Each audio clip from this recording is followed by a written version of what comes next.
Hi there, I'm Coco, one of the founders of Incanta. Today, I'm very excited to share with you how Incanta works and how we're going to change the world by breathing life into AI. So let's start by heading over to ChatGPT, one of the most popular AI platforms today. So in ChatGPT, we're in 3.5 here, which is the free version, which is where we all most likely started at some point. And so if you use this tool, you know that you're able to have a basic conversation with it by entering questions and other information, and then ChatGPT will respond. However, the responses, if you might know, feel typically fairly robotic because that's what it is. And so it's going to give you answers in a very specific format. It's going to give you lists. It's going to not want to give you a perspective. And so well, this can be useful for some people, especially people with a technical background. I think it leaves a lot of everyday people struggling to understand how ChatGPT can actually be useful for them.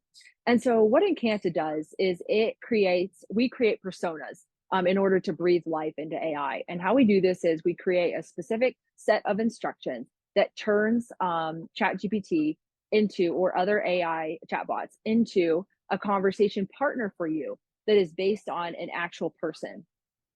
And so you can imagine the possibilities that this unlocks, right? Because now you can talk to anyone, anytime, anywhere that you need access to, where before you might not have been able to get access to that person for various reasons.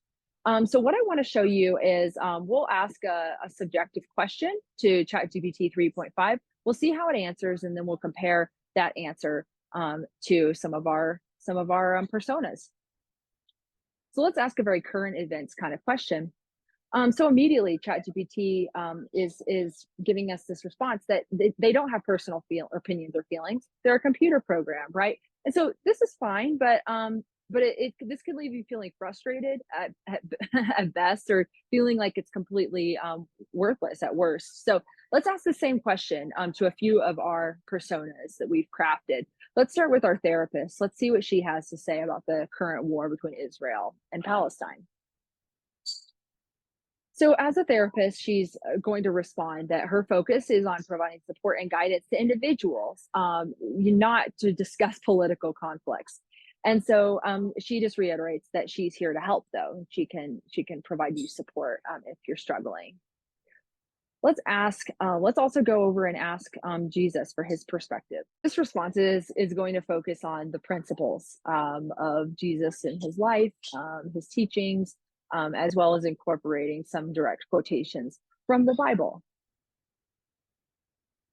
which makes sense.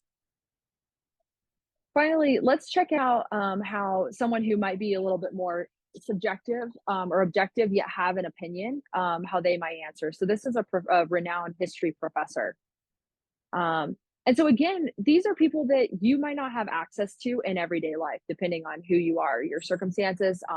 So far we've talked to therapists, we've talked to Jesus, which none of us have access to in fleshly form, and now we're talking to a college professor. And so what she's telling us is that while her focus and expertise are not primarily in this area, she is going to provide a perspective.